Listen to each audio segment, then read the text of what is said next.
Já tinha a cabeça da gente já estava no outro lugar, né? Em outro assim. lugar, então eu, sinceramente, não me recordo. Novo, então eu não me recordo dessa parte, eu não me recordo nada mesmo, né? A última coisa que a gente lembra da escola é essa festa do cinquentenário, né, Terezinha? E uma outra festa que houve, que reuniu a primeira turma do comércio com a primeira turma do básico, que nós fizemos o técnico, né? Então, né, foi a reunião que foi no Piazza, né? No Piazza, que foi E a almoço. iniciativa das mulheres estudarem, de fazerem esse curso na época, qual era, vamos dizer, a intenção ou a finalidade? A minha intenção Isso, era que me puxou para ir para estudar tudo isso foi meu tio, Zeca Moreira, porque naquela ocasião eu perdi meu pai. Meu pai morreu. E como nós tínhamos muitas propriedades, muita coisa, tínhamos 4 açougues, e essa charqueada, e a fazendinha lá do Igarapés, e uma porção de outras coisas, tinha fazenda lá em Limoeiro, porção de coisas, tudo. Ficamos nós, o papai deixou nós, 7 filhos com mamãe, e eu, a mais velha, tinha o quê? 15 anos. Então, 15 para 16 anos. Meus irmãos, 14, 13, eles que foram pegar para geral com o cuidado dos açougues, dessas coisas todas, né? Daí meu tio falou, olha, e tinha um contador. E meu tio foi ver a contabilidade. Nossa, eu vou dar uma olhada aí na contabilidade, como é que é, agora que seu pai faleceu, vou dar uma olhada, ver que jeito está passando para você. E ele achou muita rasura ali, muita coisa. Daí ele falou, então você vai fazer a contabilidade para você dirigir tudo isso. Seus irmãos pegam essa parte de fazenda, de tudo isso, mesmo da parte aí dos açougues e tudo, mas você vai pegar a escrituração. E falou com esse, que eu devo muito a ele, coitado do seu Orestes Januzzi, que era o primeiro professor de lá, também, e contador, aquela coisa toda, tudo isso, falou com ele, olha, você vai acompanhar, administrar e esclarecer a Terezinha, para ela pegar isso daí, porque senão a bancarrota tudo que o pai dela fez e deixou. E ele tinha parte dele, né, cuidar também dos filhos dele, da fazenda dele, as coisas dele. E eu não posso administrar, então você vai. Daí o seu Orestes, todo dia eu pegava lá o fiado, as coisas, tudo. Eu ia de madrugada para o açougue, 4 horas, eu me levantava, 5 horas estava lá no açougue, e ficava lá até fechar o açougue, até o fim, aquela coisa toda. Depois pegava toda a papelada, levava para esse professor, o seu Orestes, e o seu Orestes explicava tudo para mim. Como é que eu devia de fazer, como é que coisa, aquele negócio da dívida ativa, passiva, aquelas coisas lá todas. Ele explicava tudo e foi. Tanto é que eu, dos meus colegas da escola, eu estava bem na frente na parte da contabilidade, por causa dele me dar tudo isso, ele me fez explicações. E eu então foi com esse fundamento. E fui, me formei, e daí peguei toda a escritura nossa, dos açougues, da fazenda, de tudo. E eu fiquei junto com o contador fazendo tudo. Mas daí ele não podia me tapear, porque qualquer coisinha... Você já tinha conhecimento, já tinha conhecimento e o professor também me esclarecia, né? Então, daí foi por esse final que eu fui, porque não pretendia, já era professora, e estava licionava de manhã, à noite ia lá e cuidava da escrituração da nossa. Foi por isso que eu peguei. Agora, os outros eu não sei. A minha atenção foi o seguinte, porque a família do meu pai é uma família de comerciantes. Isso desde a parte do meu avô, que chamava Roberto Martins, né, que foi quem criou o primeiro, né, um dos primeiros armazém de Jacareí. Então, meu avô, tios, meu pai também, né, todo era família de comerciante. E como eu sempre gostei muito de matemática, nossa, que eu sou formada em matemática, tá entendendo? E aí eu falei, eu vou fazer escola de comércio também, só para ter uma noção. Porque eu nunca trabalhei com eles lá, né? E na realidade depois eu acabei escolhendo cadeira de professora e acabei abandonando um pouco essa parte, né? Sim. Mas a minha intenção foi essa, porque era família de gente, tudo era né? E a senhora disse que a sua mãe faleceu quando a senhora tinha 11 anos. Eu tinha feito 11 anos, ela 3 meses depois morreu. Então é por isso aí, que a senhora... eu estava na parte de ginásio ainda. Isso, de ginásio. E só estudava? Só estudava, não trabalhava. Não trabalhava. Aí eu que fiquei tomando conta da casa, porque era eu, meu pai e um irmão. Então não tinha mais ninguém, tá entendendo? Então eu com aquela. Na casa de vocês. Naquela ocasião eu me lembro, até a mãe da Tita, a dona Francisca, ela tinha muita pena de mim, né? Porque eu era uma menina, 11 anos, naquela época era uma menina boba, pra falar a verdade, porque hoje em dia, criançada de 11 é tudo esperto, né? Trabalhar na casa. Nossa, ela me deu uma mão, viu, essa vizinha minha, que é italiana, que é a mãe dessas italianas que eu falei pra você. Até, eu me lembro, às 5 horas da manhã, quando a gente ia fazer mercado, ela me batia na janela lá, sabe? Me chamando, marido, eu tô passando pra levar você, vai lá no mercado. Nossa, ela me ajudou muito, sabe? Essa senhora que era vizinha minha na ocasião, né? Sim. Então, eu não E a senhora ia para o mercado municipal fazer compra bem cedinho? Foi bem cedinho com essa pessoa. E ela foi, nossa, ela foi muito boa. Antes de ir para a escola? Antes, eu ia com ela no mercado às 5h30, 5h15, assim, eu já estava em pé para E quando ia cedo assim para o mercado, chegava lá, tinha alguma coisa que vocês comiam? Ou tomavam café? Não, eu não comi nada, eu só comprava as coisas para casa. E aí a gente tinha eu tinha uma tia do meu pai, que ela também ficou com muita pena eu e meu irmão tinha 10 anos, né? Ela arrumou uma empregada para ficar na casa, para dar um auxílio para mim, né? Porque eu não entendia de nada, falar a verdade, não entendia mesmo, né? E aí foi minha vida, aí ficou essa empregada, depois ela ficou muitos anos com a gente, e, nossa, eu também. Mas as compras a senhora que fazia? Eu que fazia, sempre as compras, né? E depois aí, quando... E lá no mercado a senhora encontrava de tudo? Se a gente encontrava, aqui em Jacareí, o Mercadão era muito bom. Muito bom naquela época. De verdura. A gente fala Mercadão, eu falo Mercadão porque também era um outro prédio, né? A gente encontrava de tudo. Nossa, era um outro prédio. E aí, para trazer as compras, existiam uns meninos que tinham uns carrinhos, sabe? Carrinhos de madeira. Então a gente já tinha o certo, né? E aí eles que traziam pra gente, pra casa da gente, no carrinho. E era um outro prédio, a senhora disse? Do Mercadão? Não era esse não, era um outro prédio também. Nossa Senhora. Mas no mesmo local? Eu estou contando, viu? Não quer mesmo um cafezinho, não? Mas no mesmo local? Eu vou dispensar, não, né? Eu estou contando para ela, lembra do Mercadão que a gente ia com aquele carrinho fazer compra? Né? Eram os meninos que traziam para a gente no Mercadão. Os menininhos tudo na porta. Tudo na porta esperando. Mas a gente já tinha Mas era no mesmo local? No mesmo local. Ficou sempre ali. Mas ali era o Mercadão. E a senhora disse que não comia nada lá no mercado, né? Nunca comeu. Na minha casa. Sempre na minha casa. Mas a senhora lembra-se o que se vendia lá na época? Para quem quisesse comer ali na hora? Tinha o famoso bolinho do mercado. Nossa, é aquele bolinho feito de farinha de milho. A gente chamava, ai meu Deus, que bolinho. Ai, eu vou no mercado comer bolinho do mercado. Tinha assim, era fechadinho o lugar. E tinha uma família aqui de Jacareí chamada Jerque. É uma família que existe até hoje. Tem a Miriam Jerque, tudo existe até hoje. E a mãe dela era uma famosa nos bolinhos do mercado. E a única coisa que eu comia lá era o famoso bolinho do mercado, que até hoje eu faço na minha casa, mas igual aquele não fica, viu? Não, é o que eu comia lá. Da gente, nossa, ia lá comer bolinho do mercado. Acho que era um bolinho? Era feito com farinha de milho, né?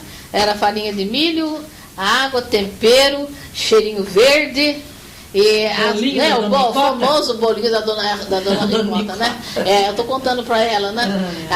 Eu comia demais esse bolinho do mercado. A gente falava, bolinho do mercado, eu vou lá comer bolinho do mercado. Era uma beleza. Sábado a gente pegava dinheiro para comprar bolinho do mercado. A gente ia lá comprar o bolinho do mercado. É o que eu comia lá. Porque ela perguntou se eu comia, eu comia outras coisas lá.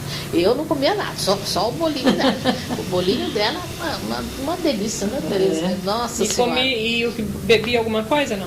Não, bebida quase assim. Olha, bebida, o que tinha lá que nós gostávamos era garapa.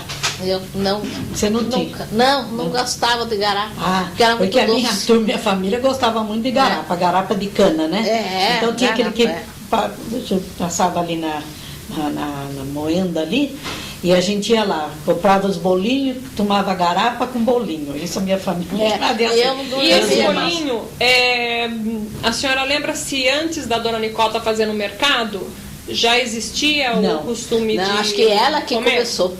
Acho que ela que inventou esse bolinho, porque nem por aí afora tudo não tem esse bolinho. Não tem, é verdade, eu estou falando para ela que a gente faz na casa da gente, né? E não ficava igual dela, não é verdade, Terezinha? Eu não sei o que ela fazia com o tal bolinho, que era uma delícia, viu? Ou bolinho gostoso. Mas pode-se dizer que era o bolinho caipira? Desses que a gente come em festa de São João? Mais ou menos, né, Terezinha? Bom, que é São João, São João eles fazem. Agora, é o bolinho que ela fazia lá? A gente chamava bolinho do mercado. Eu vou comer bolinho do mercado. Era com farinha de milho, bolinho água, de tempero, tinha cheiro verde, né? Farinha branca. E era recheadinho assim, eles faziam um buraquinho no bolinho e punham assim um pedacinho de linguiça. Lembra? Pedacinho de linguiça. Hoje em dia eles fazem com um pedacinho de carne. Mas naquela época era um pedacinho de linguiça. Muito bom, por sinal. Ai, meu Deus do céu. E era farinha branca ou farinha amarela? Branca. Farinha branquinha. Então, as senhoras acham que ela é que inventou. Eu acho. Eu acho que antes. A mãe de vocês não fazia já antes da dona Nicota fazer? Na minha família ninguém fazia. Também não. Na minha casa também não. Comecei a comer o bolinho do mercado lá, quando eu ia lá no mercado. E um bolinho bom, viu? E onde que era a banca dela? Em que local, mais ou menos? Era no Mercadão, mas as bancas eram lá no fundo, lembra, Terezinha? Eram fechadas, uma coisa muito limpa. Ela está falando naquele tempo, a gente achava de tudo no Mercadão, não é verdade? Olha, coisas que a gente não acha no mercado hoje, quer ver? Aquela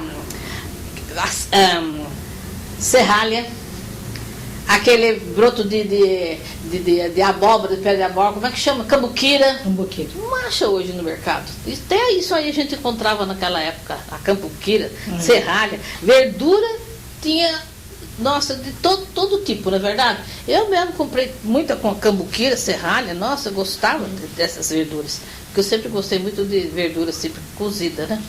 E eu acho que naquela época o que a gente tinha também, né? Hoje não, havia muita fartura, né, Zézia? Eu acho, havia muita fartura nessa parte de verdura. Eu comprava, vinha com o carrinho cheio. Aí os meninos me ajudavam a descarregar. E essa vizinha, eu estou falando da dona Francisca, mãe da Tite. Ela também, ela é vizinha, assim, onde é hoje, sabe o que é hoje ali? Aquela ótica, né? Onde tem a Riachuelo. E pegado a Riachuelo tem agora é aquele bambambam. Aquele bambambam. Então era vizinho da minha casa. Tá entendendo? Porque a minha casa, a Terezinha lembra, um casarão. Todo aquele trecho ali da Riachuelo, pegando até a esquina toda. A esquina toda ali daquela rua da Alfredo Schurig, era tudo uma casa só. Mas numa parte morava a minha avó, que foi a mãe do meu pai, e tinha uma porta que separava assim, só essa porta de um outro tipo de casa, que é onde o meu pai, quando casou, ficou com a minha mãe, né? E eu e meu irmão. Mas então essa porta a gente o dia inteirinho trançava para lá e para cá. Porque inclusive quando a minha mãe faleceu, quem ficou me criando foi minha avó. Mas eu não tive muita sorte, porque 1 ano e pouco depois ela faleceu também. Aí eu fiquei sozinha. Praticamente sozinho. Fiquei mesmo. Minha vida de criança não foi muito alegre, não. Foi muito alegre. Mas, enfim, assim, a gente nunca sabe o destino, né? Mas tudo bem, né? Então é isso aí. Mas, E com relação ao centro lá da cidade? Vocês lembram de alguma coisa? O jardim completamente diferente. Eu frequentei muito o jardim ali do Rosário. Você ficou mais na roça, não? Não. Você vinha aqui pro Jardim do Rosário? Vinha. Nossa, era tão diferente, viu? Muito diferente naquela época. Dentro do Rosário, a praça lá. Praça depois também. o vovô vendeu lá e comprou casa ali na praça, onde Fronten ali, onde hoje é aquele negócio de carros ali. Meu avô comprou tinha uma casa grande de Sobradão ali, tudo que meu avô veio para cá, para a cidade, nós viemos tudo embora para cá, né? Porque e morava ali. Vendemos tudo aí e ficou por ali. Mas era tudo muito diferente, as praças todas foram muito modificadas. No Rosário, o tamanho é o o mesmo, do Rosário não aumentou, eu acho. Tamanho até hoje é a outra mesma praça coisa. lá, quando tem que aumentou um pouco. A eles demoliram ali casas e tudo, e aumentou. Mas o Rosário é o mesmo tamanho. Mesmo jeitinho. E a matriz também. É Matriz. É o Largo também, da Matriz, claro, né? O Largo da Matriz, onde tem a igreja Matriz, né? Também aqui o seu trabalho vai ser sobre o Antônio Afonso.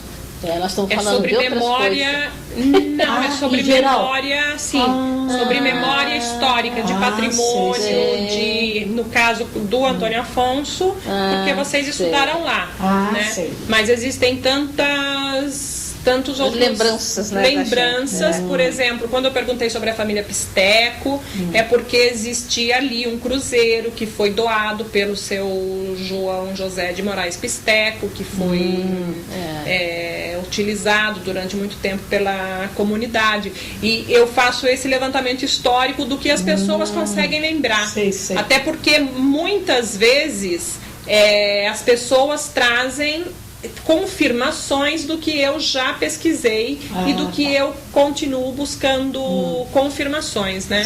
Como por exemplo da Dona Geni, o prédio da Dona Geni está à venda. O prédio da casa onde a Dona Geni morou e fez doce a vida inteira, que ela morreu em 91 e o marido dela morreu há 2 anos, 1 ano e meio atrás. Então, a casa que ela morou ainda está ali e o prédio está à venda. Então eu estive até lá no prédio para olhar, para ver se inclusive os instrumentos dela de trabalho ainda estavam lá.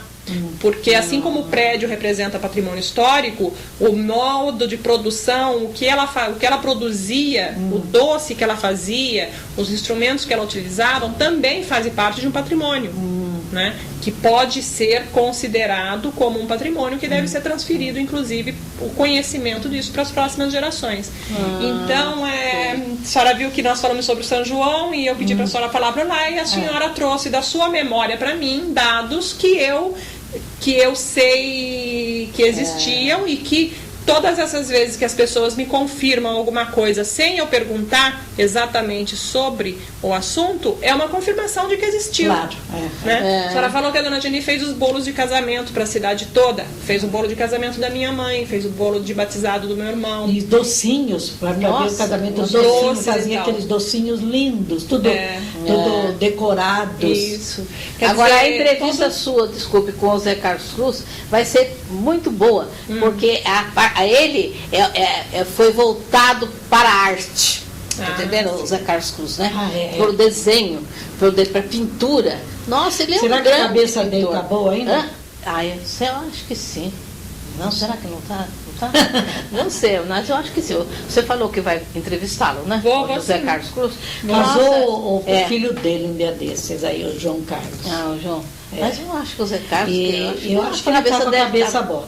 Ele tinha uma cabeça espetacular. Nossa, lembrava dos nomes das pessoas, dos lugares, tudo antigo, mais antigo do que nós todos, viu? Ele lembrava, por causa da mãe dele, a Dona Otília, que foi professora, que era muito da... É isso que eu estou falando para os nossos colegas homens, vai logo todos eles, olha, de cabeça muito boa.